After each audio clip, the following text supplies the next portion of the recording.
Spoken English کے لیے سوال ہے کہ سر دماغ میں بہت سارے انگریزی پڑھی ہوئی ہے لیکن جب بولنے لگتے ہیں تو اٹک اٹک کے بولتے ہیں، کر رہے ہوتے ہیں، کنفیوز بھی ہو رہے ہوتے ہیں اور الفاظ درمیان سے نکل نہیں رہے ہوتے، کیا کریں اس کا؟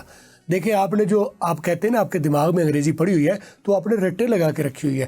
رٹے کے ساتھ پرابلم کیا ہے کہ ایک آئسولیٹڈ ورڈ آپ نے دماغ کو دیا، 10 ورڈز کر کے آپ نے سیکھے ہوں گے، لیکن ان کا کوئی سیاق و سباق آپ کے پاس دماغ میں نہیں ہے. اس کا آگا، اس کا پیچھا کس کام کے لیے لگتا ہے، کہاں لگتا ہے، یہ پتہ نہیں ہے.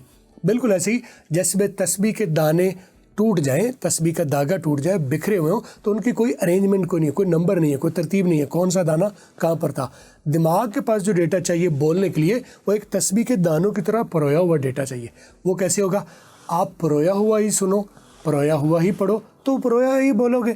ٹھیک ہے، تو چونکہ آپ نے رٹے لگائے ہوئے تو رٹا رٹایا آپ کو لگتا ہے وہ آپ کے دماغ میں پڑی ہوئی ہے، وہ ڈمپ میموری میں پڑی ہوئی ہے، یوزیبل نہیں ہے. تو جب آپ بول رہے ہو تو دماغ پہلے انہیں تسبیح کے دانوں کی طرح آپس میں کنیکٹ کر رہا ہوتا ہے، کنسیپٹ وائز ان کا کیا کردار ہے، کہاں پر لگنا ہے، پہلے بعد میں کس فارم میں، پہلے آپ یہ سوچ رہے ہوتے ہیں. تو جب آپ بولتے ہو تو پھر وہ جب دماغ یہ پروسیسنگ کر رہا ہوتا ہے جوڑنے کی اور ان کو ترتیب دینے کی لاجیکلی، تو اس وقت آپ اتنی دیر اوں کر رہے ہوتے ہو.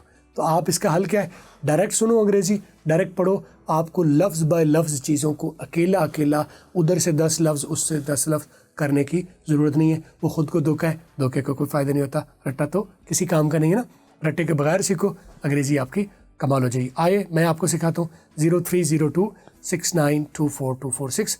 ہم انگریزی والا فالو ضرور کر لیں.